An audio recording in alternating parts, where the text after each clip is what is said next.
Well, Aubrey, you scrupulously kept time, and your enemy did not. And so I think I should give you the first opportunity to say whatever comes into your head. I thought I was going to have a little more time to think about that. All right, then I can ask a more specific question if you like. No, I'm going to start with that, yes. I was actually quite perplexed at the enormously high proportion of Colin's remarks that did not actually directly address the particular approach to combating aging that I have been propounding for the past decade, namely the regenerative medicine approach. It seems to me that it's very odd to try to cast doubt on the plausibility or the promise of one method for achieving a given technological goal by highlighting the failures of completely unrelated approaches, which Colin spent a remarkable amount of his time doing. I was also rather surprised that towards the end of his remarks he mentioned the rather sharp and acrimonious criticisms of my work that were published several years ago, without, first of all, even mentioning the fact that I wrote replies, published replies to these things, and also without mentioning the fact that they were several years ago. I mentioned in my own remarks that a large number of mainstream gerontologists have in fact come around in that period of time to the understanding that this is indeed a very promising and plausible approach, even though they may have been seduced into signing up to these, as I say, rather vehement criticisms way back in the mid-2000s. I'm also quite surprised at the idea that it's worth bringing up Ray Kurzweil. I think it's rather unscientific, personally, to challenge the scientific proposals and technological proposals of a colleague on the basis of the company he keeps. It doesn't seem to make sense to me. Also, I would like to mention, finally, the issue of Alzheimer's disease, which, of course, is an absolutely tragic epidemic in the modern world today. But I think we do have to acknowledge that very few of us would say that we were wrong to postpone cardiovascular disease and other diseases which we've succeeded in postponing, and as a result of which the epidemic of Alzheimer's is a lot bigger than it otherwise would have been. We all know that the best way to make progress in the incidence of cancer is to kill all the cardiovascular researchers so that they don't make any further progress, but it's not really what most people are choosing to do. I think I'll stop there for the moment. I'm fairly sure I'll come up with some more in due course. Okay. Now, Colin, I think that the one point that I don't think you did address enough is the question of, is there some, in a sense, of common mechanism rather than just lots and lots of different things? It does seem as though lifespan is under such tight evolutionary control. I mean, it's only several tens of millions of years ago that we diverged from rats, less in some people's case. And over that time, we've got this enormous factor by which all sorts of things disappear. I mean, an aged rat hops around and really looks like an aged rat. But as I said, the very fact that in quite a short period of evolutionary time, maximum lifespan can vary so much between species is clearly an encouragement to those people who believe that there is a kind of key which, if unlocked, could significantly extend human lifespan. I mean, the real issue is, and it's something that nobody's talked about yet, is the fact that at present, no one has ever lived, as far as we know, beyond, despite Methuselah's stories and so on, beyond 122 years. So the question is, as we nudge forward in life expectancy by developing a new drug to treat a disease that used to kill a few people, or have a strategy like stopping smoking that saves the lives or delays the death of large numbers of people. I mean, much of the gain of life expectancy for older people in the last 20 or 30 years has been produced by reducing smoking, not by drug treatments or better fancy MRI scanners and that kind of stuff. So all of those things add into the equation. But the interesting question is, will that simply push us up against this 122-year-old absolute stopper? I mean, is there a really finite limit to how old people can become? I would be very much in favour if we could ever solve Alzheimer's, but I tried to give an impression of the magnitude of the problems of tackling all of these diseases, the amount of effort and expenditure that would be needed for each of them, even to approach understanding them, let alone curing them. But if we could do it, gradually nibbling away at the suffering of the 80-year-olds and the 90-year-olds and get towards that 120-year-old living, well, I think we have to think a little bit about the demographic consequences of that and the economic ones, but in general, of course, it would be welcome. The real worry, and it is a worry, is the possibility of some kind of breakthrough that suddenly bursts through the 122 years and pushes on towards 300, 400, 500, 1,000 and whatever. And to think about that, we have to detach ourselves from selfishness. Anyone individually, aged 90 or 100, 120 or whatever it is, given the opportunity to extend their lives and still be healthy, of course would say, great, yes, I'll take the pill. But we do have to think of the cascade of consequences for the world as a whole if we all lived to twice the human age span, not to mention 10 times. Coming back to, I'd like to press you a little bit more on mechanisms, though, because there is one category of cell that seems to live forever, and that is the germ cell. So by what mechanisms do germ cells get transmitted to the next generation, the next generation, the next generation, without the accumulation of this catastrophic amount of aging? And it does suggest that there's something really quite striking and qualitative there to be discovered. I know, if they do anything really wrong, they'll get bumped off by natural selection. But still, they do seem to manage to avoid the slings and arrows of outrageous fortune that get the other cells. Well, sure, you're quite right. And stem cells, too, of course, in the embryo, seem to contradict general rules. But there's enormous variation amongst the cells in your body as to how long they will last. I mean, cells in your skin maybe last only a few days or weeks. Neurons in your brain have to last a lifetime because, with few exceptions, they can't be replaced at all. So there've got to be clever tricks that cells can use to repair themselves. And presumably that germlines are sort of denizens of geologic time, aren't they? Absolutely. So there must be very clever mechanisms they have for reconstructing themselves from generation to generation. Are they going to get discovered, those mechanisms? Well, that'd be very worrying if they were, because if they applied to all cells, we'd be in real trouble, in my opinion.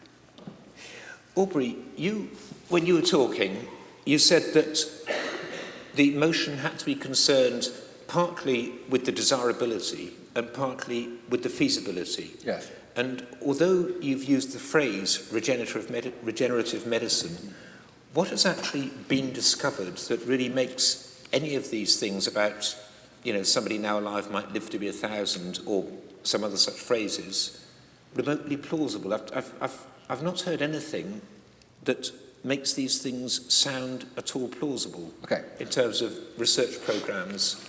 But sure. Not just those words, regenerative medicine again, but what are you talking about? Sure, absolutely, fine question.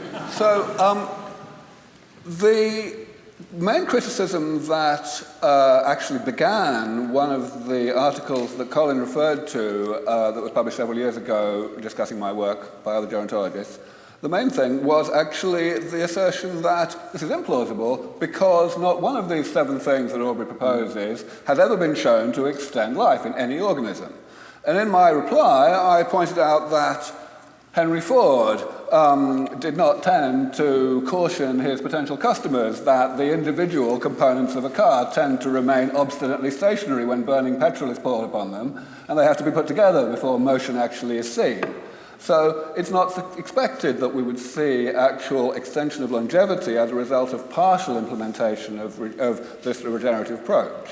What we must therefore do is not look at the question as basic scientists, but rather as technologists. We must ask whether the individual components are in range of doing what they are supposed to do, and then ask whether, hypothetically, when we put them all together, it seems likely that they would achieve the overall goal. So now, if we ask the question, what components of regenerative medicine are we talking about? One of them is certainly stem cell therapies, which, of course, Colin mentioned. Now, some aspects of aging are predominantly caused by the loss of cells, the cells dying and not being automatically replaced by the division and differentiation of other cells. Parkinson's disease is a fine example of this. And sure enough, people are working very hard and very optimistically to develop stem cell therapies to treat Parkinson's disease. It's at an early stage, but there are already early stage clinical trials. Sometimes it works, sometimes it doesn't work, but when it works spectacularly. So this is just one example. The earlier stage stuff that Sense Foundation is mainly focused on is indeed early stage. But, again, it's all focused on restoring the molecular and cellular composition, structure of all of our tissues, the whole body, to how it is at an earlier age. And one thing we can say that certainly does not need any evidence from biology is that the human body is a machine, and therefore that its function and its longevity is determined by its structure. So it's only a matter of how comprehensively we need to restore the structure in order to actually achieve the result. That still didn't sound very specific, but I'll leave it up to the questions from the audience to make this more clear. Can I say something please. about cell replacement therapy? I mean, Aubrey said that enormous advances had been made in the actual use of cell replacement therapy, and I really think that that's not true. I think I'm agreeing with your skepticism. I mean, apart from I don't have skepticism, I'm impartial. Good. Apart from treatment of leukemia with umbilical blood transfer and so on, I don't know of any successful application of stem cell therapy at all. I mean, Germ trial, spinal cord damage, has just been abandoned, and they decided to move out of the stem cell market. There's one potential trial for stem cell treatment for stroke, the Reneuron trial. There's that very nice work on reconstructive replacement therapy for bits of trachea and stuff that's been developed, incredibly expensive, and only very few patients treated. But I mean, where's the rest of this miraculous treatment? Parkinson's disease, those trials have largely been abandoned, the trials using replacement therapy, because they're not maintained for long enough and produced all sorts of bizarre side effects. And that's Parkinson's, where we know exactly where the damage is in the brain. There really is a chance of putting new cells in the right place. We start to look at Alzheimer's and so on. It's really I'd like possible. to get questions from members of the audience now. Now, if possible, could you come here, because we have one roving microphone and Roy is holding it. Stand up, please. Are there any members of the audience who would like to ask questions? We also asked if we could take microphones up there. For some arcane reason to do with Oxford University, we're not allowed to take microphones up there. So if you want to say anything, come down here. Come and stand in the centre. Please come over here. Make a line. You can't make a line on your own. Hi there. Can I ask a question about the length of time before we get a result? So cheap energy from nuclear fusion has been 20 years away, and it has been 20 years away for the last 40 years. And what I'd like to ask is, you make a prediction about 20, 25 years away. Is there a shorter term prediction of something which isn't the complete answer, but that would convince Colin and others? There is indeed. The estimate that I gave of a 50-50 chance of developing these technologies to a decisive level of comprehensiveness within the next 25 years or so is, of course, very speculative. And I am totally willing to admit that it's a subjective estimate. But one thing that it is based on is my estimate of how long it's going to take to do the equivalent level of comprehensiveness in mice. And I think that we have a high probability of being less than 10 years away from that, which is a much more plausible timescale for scientists and technologists to be talking about, albeit still somewhat speculative. I do actually want, however, to add one more thing supplementary to that. The motion tonight is not, this House wants to defeat ageing entirely within the next 25 years. The fact is, so what if it takes twice as long as I'm saying? Does that make it less desirable? Does that make it even less feasible? We're not really talking tonight about the accuracy of any particular scientist's prediction of timeframes. We're talking about whether this is something we should be prioritizing as a research and technology goal. No, so you have to do it with the microphone. Sorry. If you were able to achieve that within 10 years for mice, Colin, would you accept the validity of his argument? Can we close this argument in 10 years' time? Inconceivable. Absolutely inconceivable. I mean, you're really talking about addressing all age-related conditions to a sufficient extent to be able to patch them up in whatever people. I don't think you're answering his question. What? His question is, if we do it in mice, will we do it for humans? If we can do it in mice, will we do it in humans? Yeah, but it's not even worth... it's not even worth considering an utterly implausible possibility. What's the point? If you have angels on the point of a pin, it's a non-question because it is inconceivable. Sounds like the answer is yes, then. We will close the question in 10 years. Okay. Please, can you come up to the front and ask a question at the microphone here? Oh, you've got one there. Okay, please. I think that Aubrey de Grey did address this partially in his speech when he mentioned the kind of categories that potential objectors to his work might fall into. And the last one being those who would say the result would be undesirable. But I don't feel that your dismissal of that as a criticism was adequate to satisfy my particular criticism that's like that. Are you saying the question of undesirability was not sufficiently addressed? Yeah, which is basically that, as you said, we need to think as technologists on this issue, but something that technologists have often had a blind spot for is the consequences of their work based on the way that society is organised and the way that their work influences the organisation of society. We currently live in a world where insulin treatment for diabetes has been around for many decades, yet still hundreds of thousands of people a year die in the United States of America because they can't afford any health insurance and they can't get any insulin. How would the introduction of regenerative anti-aging therapy possibly have a positive effect in a world so characterized by inequality of healthcare provision? So, as you say, I did somewhat address this question. Let me repeat or at least expand on my answer. The fact is that I, as a technologist, do indeed think very seriously about the potential consequences of success in developing this. But I also think, and I urge everyone in the room to think, about the potential consequences of failure in this, which of course would be the outcome of not trying. The fact is, we have a bit of a problem today. Out of the 150,000 people who die each day from all causes added together worldwide, 2/3 of them, 100,000 per day, die of aging. And most of those people do so after a significant period of debilitation and disease and decrepitude and general misery. That seems like quite a big problem that we have today. And I think that when we consider, even in any kind of arbitrary worst-case scenario, problems that might be created in the process of solving that problem, then we need to think very clearly and have a sense of proportion in balancing the severity of the two problems. Hello. My question is directed more at Colin. And I just wanted to decide for myself whether the option to increase my lifespan, possibly for thousands of years, whether that is desirable to me would depend on what state of mind that would include. And I mean, we heard Colin say that the number of nerve cells stays relatively constant over time. There's some repair, but not much.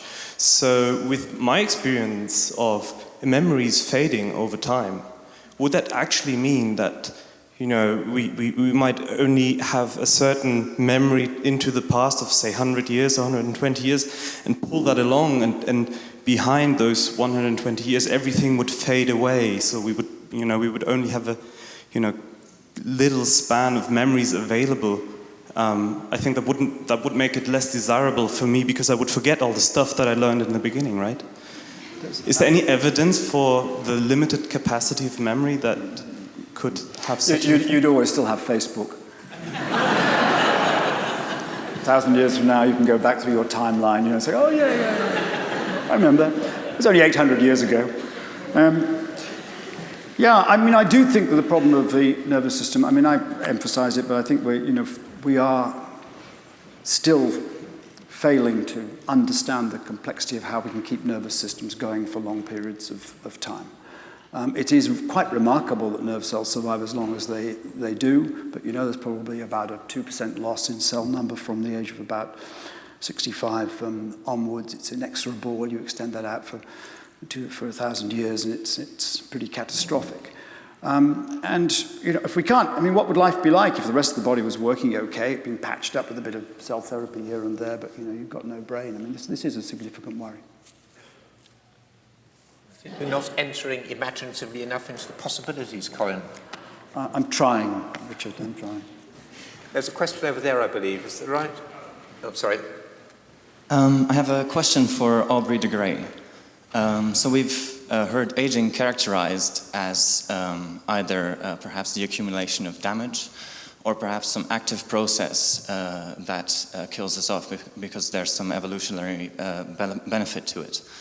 But how about we have a look at it as the sort of logical consequence of a developmental program, and we come to sort of a related point as to the one that was just made about the development of the nervous system. So as Colin Blakemore is very qualified to assert, is the brain is very plastic as we are very young, but and as we learn to deal with the world. But as we get older, this capacity greatly diminishes. And my question is, would we really want to be static in a changing world? So we of course still have a great deal to discover about why plasticity and how plasticity diminishes during time, especially the extent to which it does so during adulthood. We don't know how much of that diminution in plasticity is caused by the very structural changes, the molecular and cellular changes that the regenerative medicine approach seeks to repair. We also don't know how much of it is caused by simple societal aspects, the fact that the elderly are forced to spend so much of their time doing things they're already good at, and so much less of their time learning new skills and such like. There may very well be implications of all of these uncertainties for how we might restructure society in a post-aging world to encourage serial careers, for example. But I really don't think we can actually answer these questions now, and therefore, again, this cannot be seen as a reason not to develop these technologies, because 50 years from now, people who don't have the ability to avoid aging medically, but could have had it if we had got on with the job, will not be very happy if it turns out that our speculations about synaptic plasticity turned out to be wrong. I think it was David Sackett who argued for the compulsory retirement of experts. Whenever anybody has been an expert in a field for 10 years, then they should absolutely be forced out of it, because probably after their first 10 years, they're doing more harm than good in the field that they're in. But the main thing is their undoubted genius would refresh some different field. But anyway, he argues that all experts should be retired after a maximum of 10 years in any field.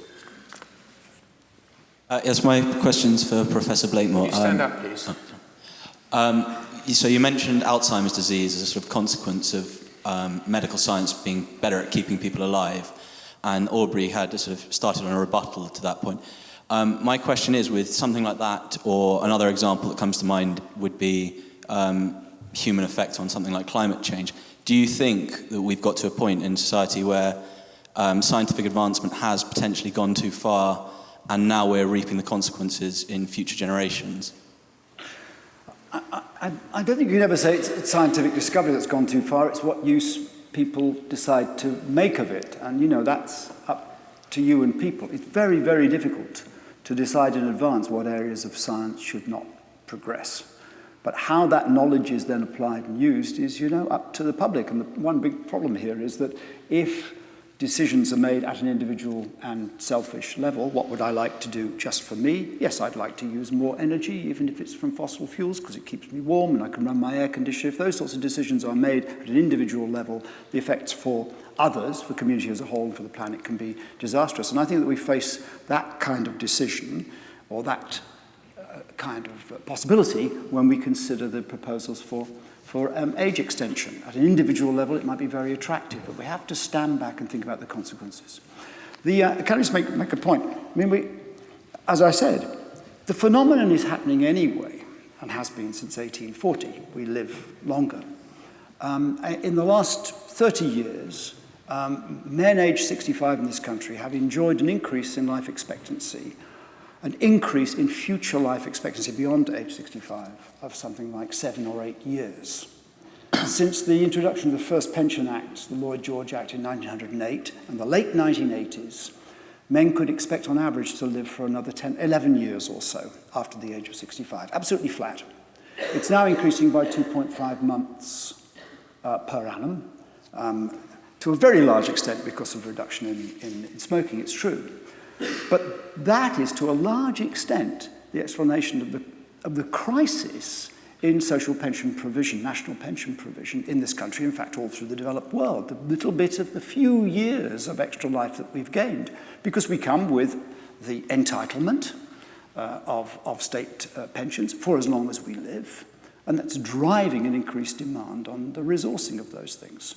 Imagine if that were to continue, suddenly to change by 20, 30, 40 years. It would be utterly catastrophic for pension systems. I'm not the first person to make that argument.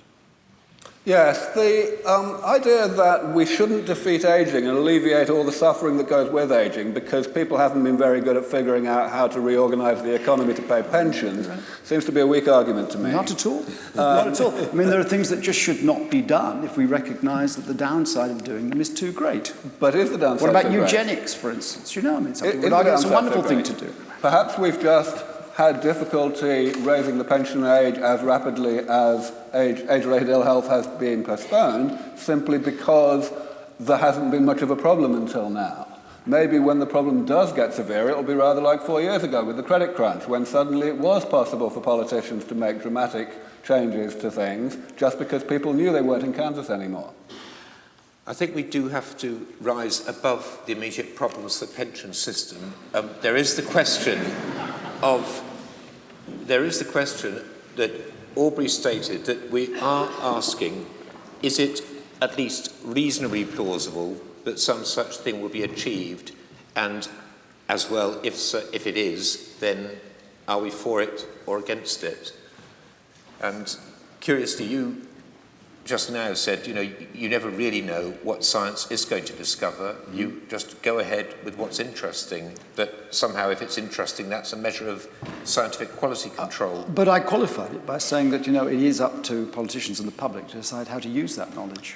If politicians and the public had been voting on whether to think about geology in the middle of the 19th century, then they would have kept those geologists with their hammers away from the rocks, and then the myths of the flood and of eternal life following would have been unimpaired. Yeah, well, people are capable of detaching themselves from, their individual interests or their prejudices. I mean, I think that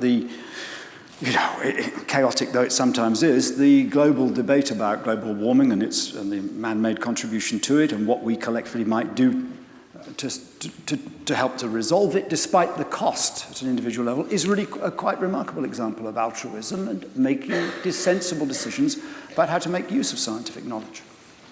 Okay, question over there. Hello, and soon we're going to move on to ripostes, but I think not for another 7 minutes. I've got a comment on something that Colin said about stem cell and germline aging. And I think you're a little disingenuous. We do know a little bit about the mechanism, as in there's very good quality control of mitochondria, investment in DNA repair, and particularly telomerase, as in adding chromosome ends back on. And we do know that some level of rejuvenation is possible. There was a paper recently by Jaskalukov suggesting that if you reactivate telomerase in aged cells, you can rejuvenate the tissue. It's not just replacing old things, it's actually making them better. You can replace germline, brain tissue, the gut was better. All of the tissues that degenerate with old age were made better in the mice that had telomerase reactivated. So you were saying that there was no mechanism. There is some mechanism, there is some proof of principle out there. I know it's very preliminary, but there is some work out there. Yes, no, I'm sorry, I certainly didn't intend to be disingenuous, whoever does. And I did mention that there might be especially heightened mechanisms of DNA repair and so on. And yes, telomere length is an important factor.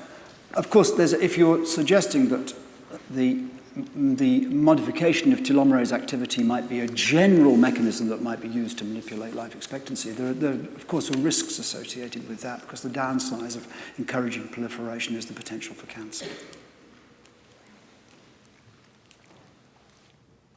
Thank you. Question for Dr. de Grey. My understanding from what Professor Blakemore, from his speech, was that he was, as it were, pitching programs like we can have here in Oxford that are not related to SCNS about studying conditions like Alzheimer's disease or cancer with the hope of treating these conditions. And he was presenting these as serious science and pitching them against your program. Would you like to perhaps clarify the nature of your program and the relation, as you see it, between your program and these unrelated or not directly related programs? Do you see your program as an alternative to these, and would, if your program were to succeed, would it make these various other research programs obsolete, basically? Or do you see them more as complementary? So if they succeed, they would actually even increase the likelihood of success of your own program? So, of course, I can only give a very brief answer in this format, but of course I do encourage people to read the very extensive amount that I've published on this, the book that I wrote 5 years ago, Ending Aging, which has a very great deal of detail on this, and also, of course, all my published academic work. However, in very brief, the answer to your question is, yes, I think that these things are complementary. If we can, most of the work that's going on against the diseases of old age that is radically different from the regenerative medicine approach consists of trying to find ways to slow down the progression of, well, the accumulation of various types of molecular and cellular damage and the progression of diseases that result from them. And the regenerative approach is to try to repair that damage. Now, in general, the regenerative approach is, as Colin has been repeatedly emphasizing, quite challenging to actually implement. And I think I would certainly agree, in many cases, more challenging to implement than approaches that merely slow down the accumulation of such damage. But that means that clearly the way in which we will alleviate the greatest amount of suffering and save the greatest number of lives is by implementing both approaches as quickly as possible, so that the weaker but nevertheless more tractable interventions can then give a greater number of people the opportunity to live long enough, healthy enough, to benefit from the more difficult interventions that come under the regenerative medicine rubric. Yeah. Question for either of you. So one is aging of an organism as a whole, but are there specific cellular aging processes which we may want to sort of stop to help cure certain kinds of diseases? I mean, this idea of telomerases, can they be useful for certain kinds, not stopping aging of the whole organism, but certain cellular processes? You want to take that first, Colin? No, you take it while I think of an example. Great minds think alike, eh? Well, I mean, it's hard to know where to start with that question. Clearly, different cells have different functions in normal metabolism, and as a result of that, they acquire different problems during aging, insofar as some of them don't acquire any problems to speak of.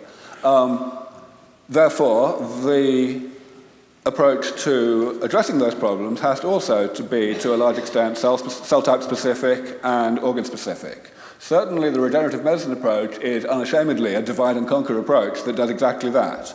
So when I talk about stem cell therapies, for example, I can talk about them as addressing the entire category of types of aging damage that we can describe as cell loss, but clearly stem cell therapies for different tissues have differences from each other, as well as a great many commonalities. So yeah, to cut a long story short, absolutely, it's a very complex cell-specific, cell-type-specific business.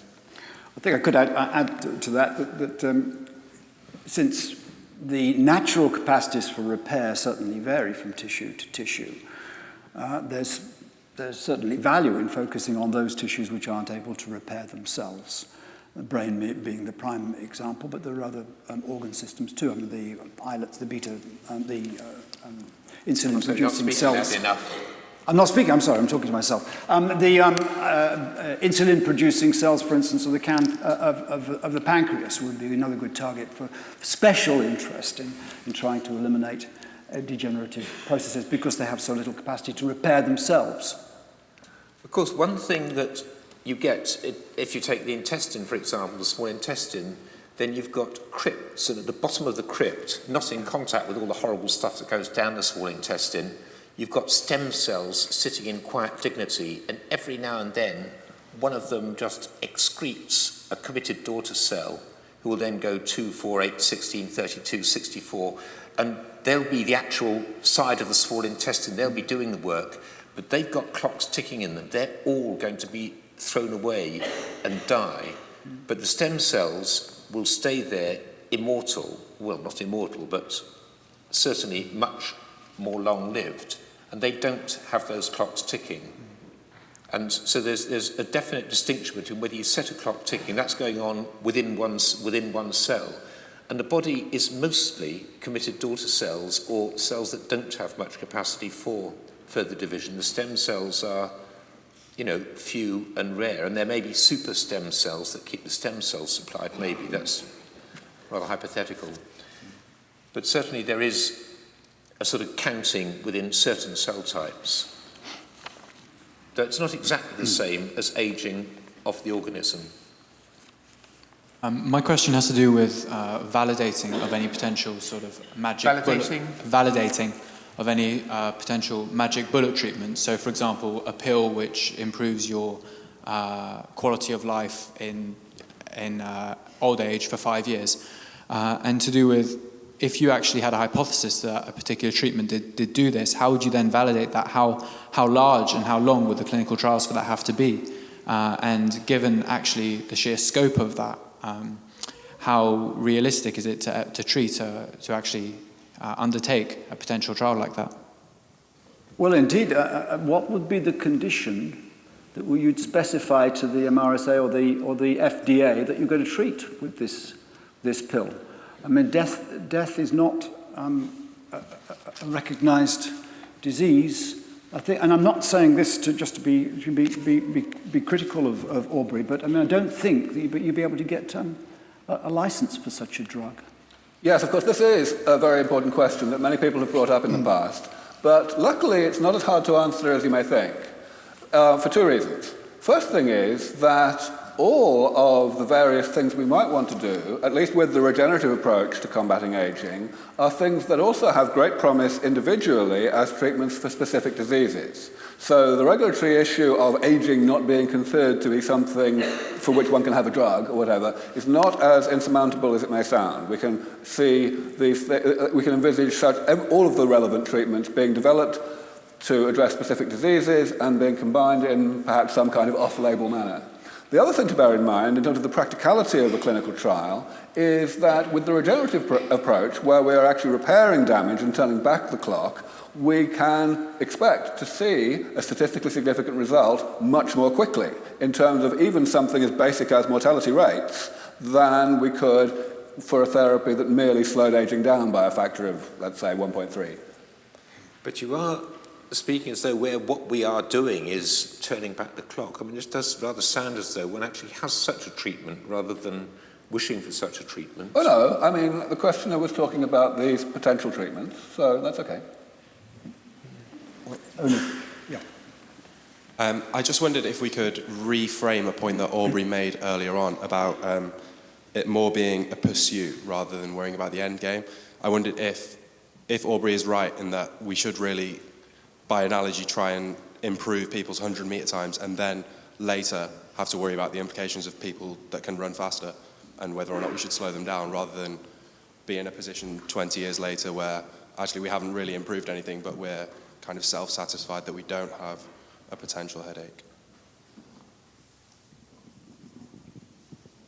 Well, you're saying basically, if we can do it, let's do it and worry about it afterwards, which, has worked quite well in some areas of medicine so far. I should perhaps clarify that I'm certainly not saying let's do this and worry about the consequences afterwards. I think it's absolutely appropriate to do our very best to forward plan, to foresee what sorts of scenarios, what sorts of changes in society and so on might be motivated by success in this, or even by the widespread anticipation of success, which I think is going to happen much sooner. However, I want to emphasize again that thinking about the potential problems that might be created is not the end of the story. Just switching one's brain off when one's thought of a problem is not the point. One's got to weigh the severity of that problem, the perceived potential severity, against the severity of the problem that we have today and that we would be solving. Question there. I ask both speakers to say, if the motion was possible, what would they imagine the phenotype would be of this particular aged individual? You mean, would there still be anything that we would call human? Well, the question is, what would be, if this is possible, then what would be the phenotype of the immortal individual? For me, it's a very simple answer. People would look and feel and function exactly like young adults, however long they lived. I think there's more to it than that. Let's say it's 1,000 years. You've got 1,000 years. So you have your Sunday lunch, as usual, with your offspring, who could be 980 years old, or could be 20 years old. You go to work maybe still. Get up 8 o'clock in the morning, go on the Northern Line for another 100 years. I think you're asking, simply saying that everybody's going to look and act as if they're 30 years old ignores or overlooks the fact that we have a perspective on the duration and the style of our lives, how we fit with reproduction, with our children, our relationship with the generations, the different roles that we play in society at different ages, just to suggest that, it's conceivable, but just to suggest that you can kind of insert another 950 years in the middle of that natural pattern of life, and that humans will simply adapt to it because physically they're just like they were always at the age of 30. I think it's actually asking an awful lot.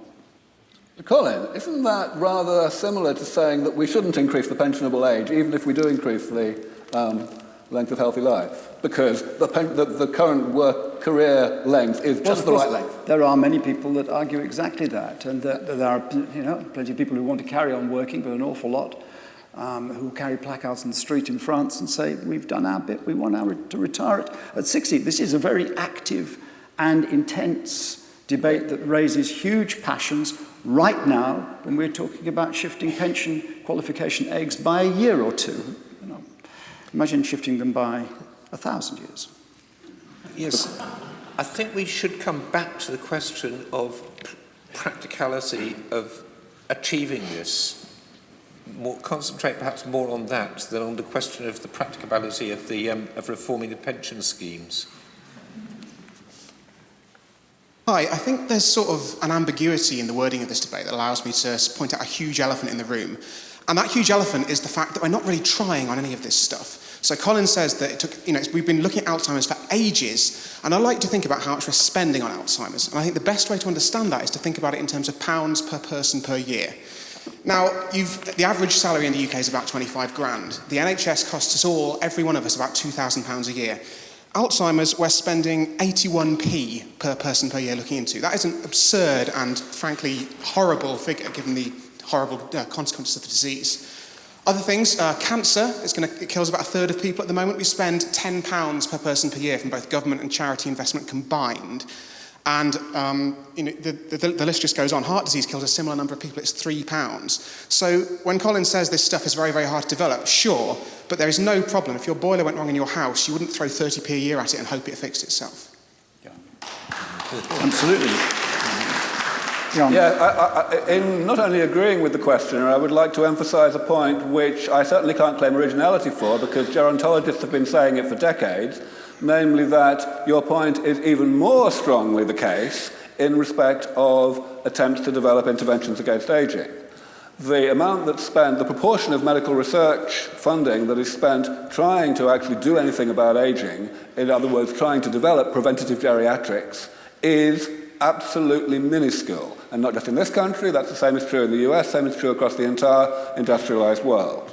So this is, of course, a very powerful argument for prioritizing the development of these therapies, even if experts in general feel that the likelihood of success in developing those therapies is very low.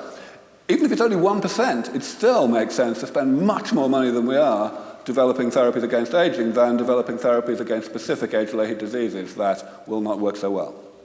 Yeah, well, this is all a matter of resources. And I mean, I say this having been head of the MRC for 4 years and seeing that kind of ad hoc argument about every area of medicine, every clinical problem, every charity that wants more funds put into their area because the problems are so large.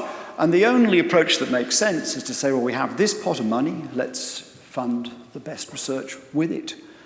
Funding research of low quality is a waste of money when it could be used to fund good research. It would always be nice to have more resources.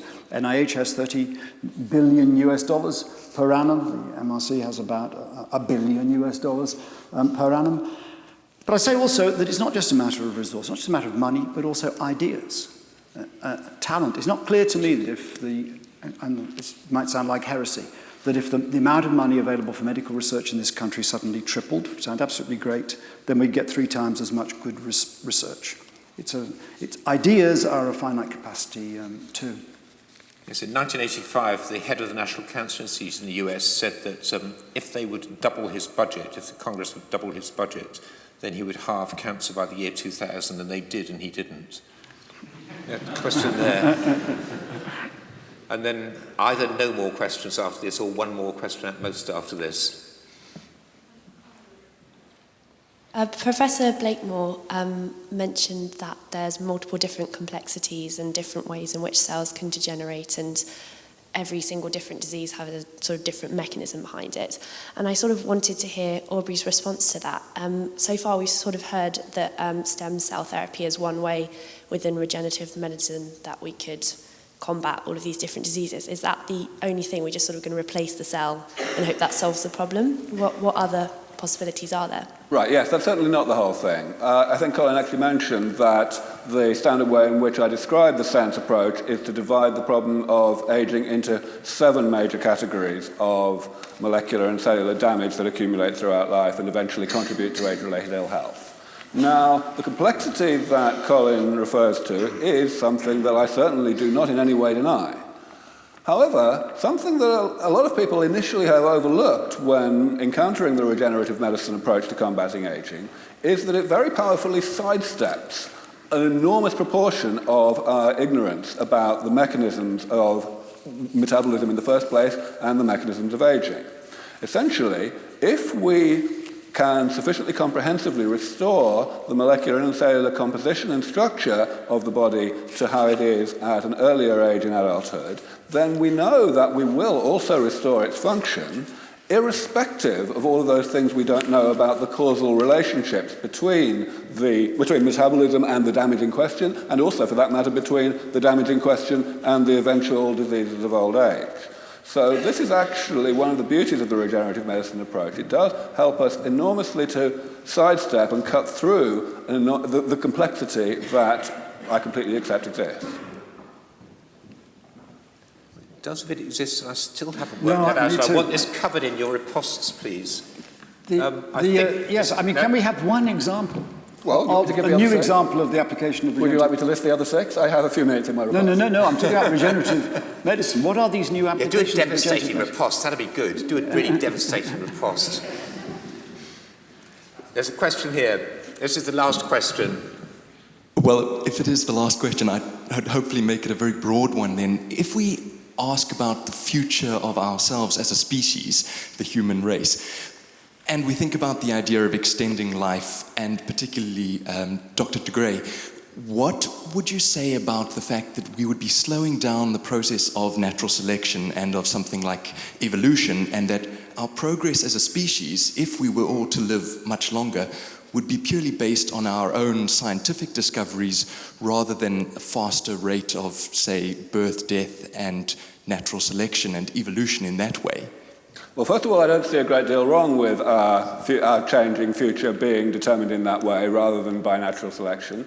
Also, I think it's important to remember that natural selection is currently going much faster than it ever did because we are changing the environment in which it occurs through the development of medicine, for example, that makes it more survivable to have a weak immune system. Furthermore, as we develop increasingly safe and increasingly effective gene therapy, we get into the position of people being able to alter their own genetic composition while they're still alive, rather than by the age-old way. So there are lots of different ways in which what you just said, I think, probably doesn't really constitute much of a concern. We've certainly got quite strong selective pressure now for inability to use contraceptives. Colin? In response? Well, are we actually interfering with the natural progress of natural selection? I think we've already done a lot of that, haven't we? I mean, Aubrey's made the point. The medical interventions, I mean, the way in which we organise our lives have pretty much interfered with raw natural selective processes.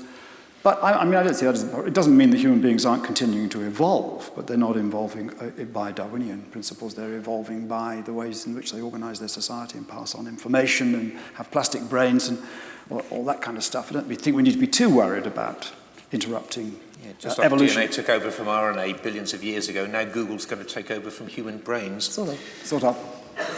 Okay, now, I think we will come to the time for a riposte from Dr. Aubrey de Grey, followed by a riposte from Professor Colin Blakemore, and summary for the motion and summary against the motion. And I think I do want to try to stick with what Aubrey said, which is that we want to talk somewhat. I mean, if you're going to vote for the motion, then it's not like voting for perpetual motion machines. You've got to be voting to say that there is a reasonable plausibility here and we want to go for it. So it's a question of both plausibility and desirability. It's a difficult motion to phrase properly. I don't think that it's very satisfactorily worded. If the speakers want to rephrase it in the coming 5 minutes plus 5 minutes, then please do so. Dr. Aubrey de Grey. Thank you. Well, I'm going to stick with the motion as stated, and I'm very happy to address both feasibility and desirability, as I did in my opening remarks. There's been a number of questions which I get the feeling people are not entirely satisfied with the answers I've given to with regard to the nature of regenerative medicine against aging. As was pointed out, the one that I focused on so far is the application of stem cell therapies to combat the progressive loss of cells that occurs in certain tissues with aging.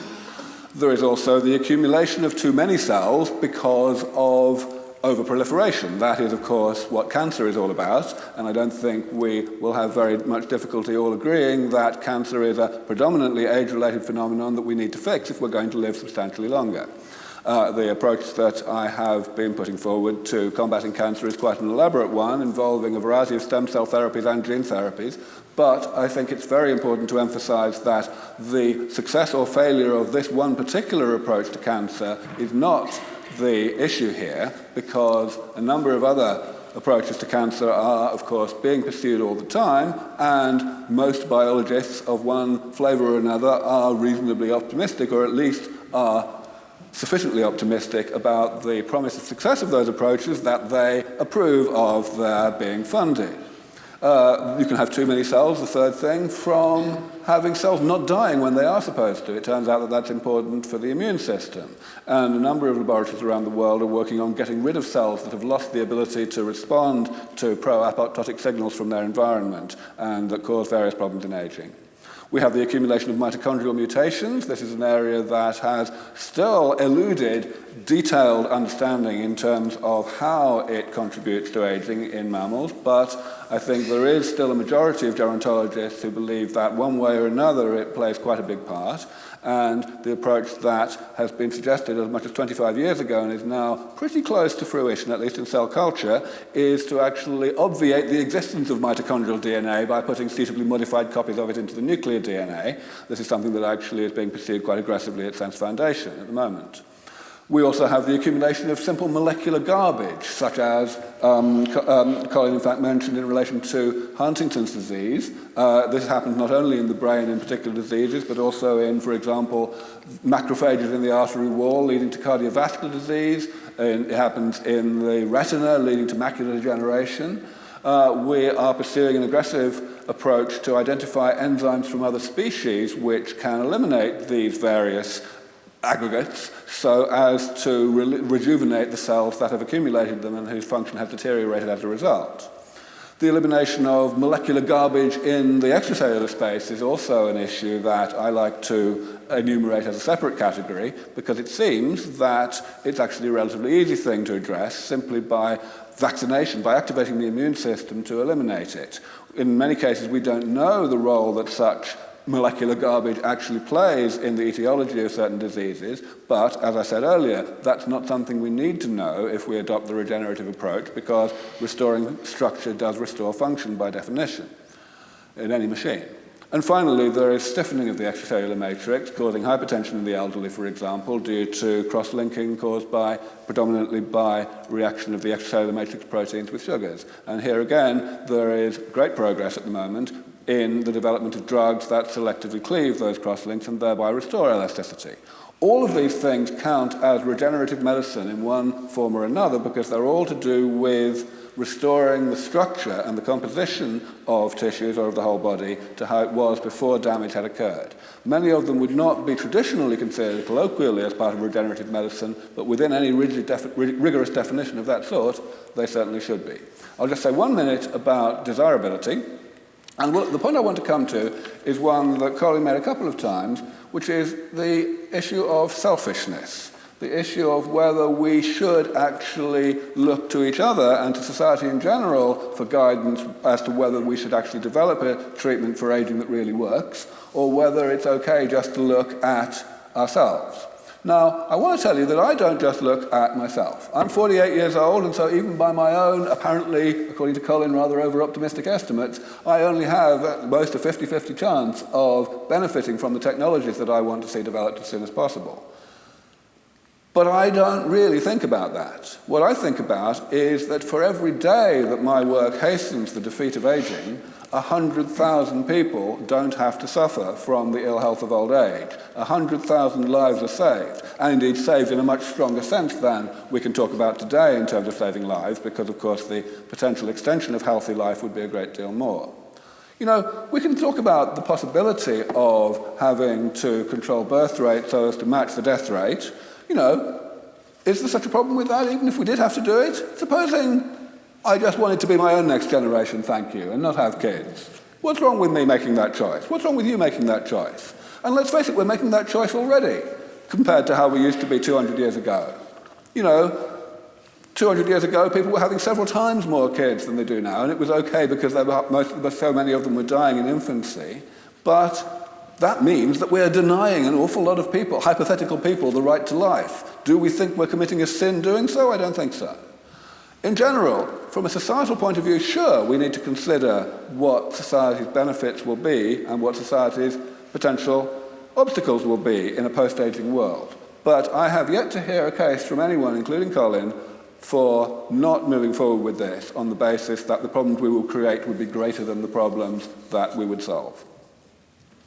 Thank you, Aubrey. Professor Blakemore.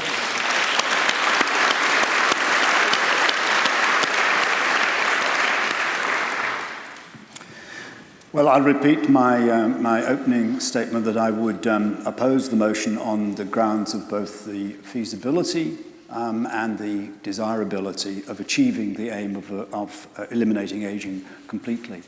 I'm still overawed with Aubrey's exuberance and optimism for the progress of the areas of research that he describes. I mean, it's one, either he's a very, very good actor or he really does believe it. What he enumerates essentially is a catalogue of all the unsolved problems of medicine. We don't quite understand cancer, we don't quite understand Alzheimer's, Huntington's, whatever it is, but we're just in each of those areas, just on the brink of an incredible new solution to it because of the 7 categories of disease all being solved.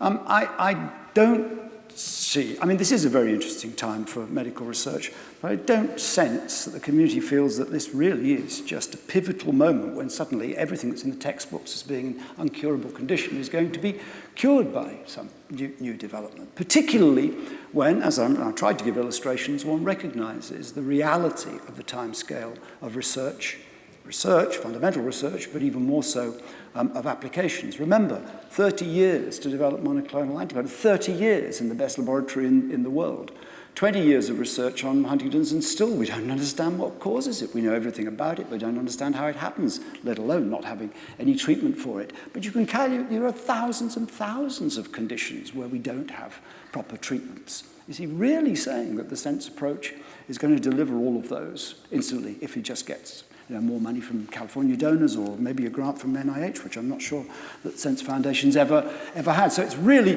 the total unreality of the approach, which is refreshing and exciting, but just very, very naive. The second question, though, and I do want to dwell on it a little bit, despite Richard's concerns about not overemphasizing it, is the consequences if it were to happen. So at the heart of all the major problems of the planet, of climate change, supply of food, water, conflict, is the problem of the population explosion. I mean, as we've already heard, there are 350,000 births every day, 150,000 deaths, and maybe 100,000 of those ascribable to the conditions of old age. So if the deaths were all eliminated, people would live for a very long time, and the population increase would go from about 70 million, 75 million a year to 20 million a year. So every 12 years we'd have a new China, in terms of extra people. With the burden on energy resources, with the production of CO2, with the supply of water. We are going to see water wars very soon with our present population, heading for populations of perhaps 15 billion, 20 billion by even 2050, 2060, if this were to be achieved. So Aubrey's response to all of this, well, first of all, is just to say, well, how can you find out whether we can deal with it without letting it happen? That could be potentially an incredibly dangerous approach to the application of knowledge. Only if it's incredibly plausible. Only if it's incredibly plausible, quite. Aubrey's response is really frightening, simplistic. He says, population growth, go on the website and look at the video interview. Population growth will be counterbalanced by women delaying reproduction as the menopause is deferred. 1,000 years. So you have one child, 1,000 years. You don't, after sort of 750 years, think, wouldn't it be nice to have another baby, a perfectly capable having a baby? I think it's just very hard to imagine. Treatment to eliminate aging will be made available without... We haven't talked about who would get it. I mean, imagine it is discovered. This elixir of life would be as valuable to the person who owned it as people thought the original elixirs of life would be. Who would control it? How would it be made available? What astronomical charges would be made for it? So he says that the population problem, wouldn't it? He said, maybe that's a solution. But then what do? You have 1,000-year-old masters of the universe. You probably would. You wouldn't want the elixir of life in Stalin's Russia or Exactly. Would we have Stalin forever controlling ownership of this amazing product with millions of ordinary 70-year-old dying people around them supporting it? So it'll be made available, he says, without charge to the entire population because the benefits will be instantly recognised by all governments as being so great, and there will be huge economic benefits without discussing the sort of pension issues and the work business and all of that because of an increase in the demand for medical care. But what if the miraculous treatment doesn't actually deal with all the other things, the deafness, the age-related macular degeneration, the osteoarthritis, the obstructive pulmonary disease, all these other, we've got to do them all if you're going to avoid the extra medical costs. If you just create people who live for 1,000 years but have all of those things, the cost will escalate beyond comprehension. So, and finally, the whole question of the economics, it has to be said. I mean, Olshansky's written, no one could have predicted the modern rise, the present rise in human longevity and the consequences of this unanticipated phenomenon on work, retirement, insurance, national economies, healthcare, government funding for age entitlement programs, pension schemes, all of which have been alarming. Even more worrisome is the fact that the most dramatic impacts of population aging are looming ahead of us. And he's talking about the present position, not a sudden miraculous transformation in the amount of time for people to live on. And we've got to take that seriously. Did anyone see the Torchwood series last year on Miracle Day? Considering the potential consequences of there no longer being any death. Stephen Cave, the author of Immortality, The Quest to Live Forever and How It Drives Civilization, wrote, the problem is that our culture is based on our striving for immortality. It shapes what we do and what we believe. It's inspired us to found religions, write poems and build cities. If we were immortal, the motor of civilization would sputter and stop. The real question posed by the Torchwood scenario is what would happen to all our death-defying systems if there were no more death? The logical answer is that they'd be superfluous. We'd have no need for progress or art, faith or fame. Suddenly we'd have nothing to do. Yet in the greatest of ironies, we'd have endless eons in which to do it. So, Aubrey's written, death to die is humanity's biggest problem. It isn't, Aubrey. I'd love to have a few more years personally, but I would count climate change, energy supply, food, water, depletion of resources, accumulation of garbage, nuclear weapons, religious intolerance, racial hatred, armed conflict, Bashir Assad, and Marine Le Pen as bigger problems than my mortality. Well volunteered. Yeah, I'm volunteering.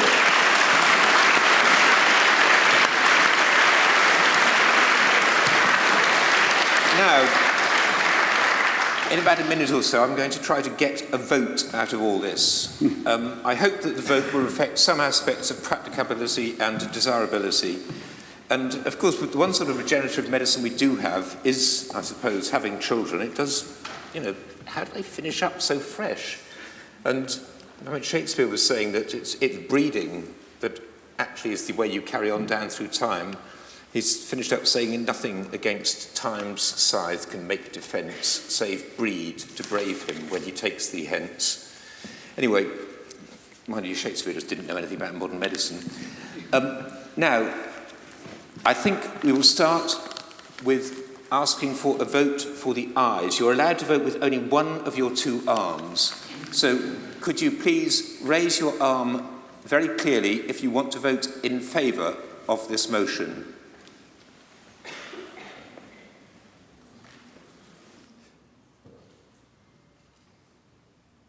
Thank you. And could you raise your arm very clearly if you wish to vote against this motion? Thank you very much. I think the motion is rejected by a majority assessed by me, and this debate will be resumed on the 25th of April 2112, either by the survivors of this meeting or by our children. Thank you very much indeed.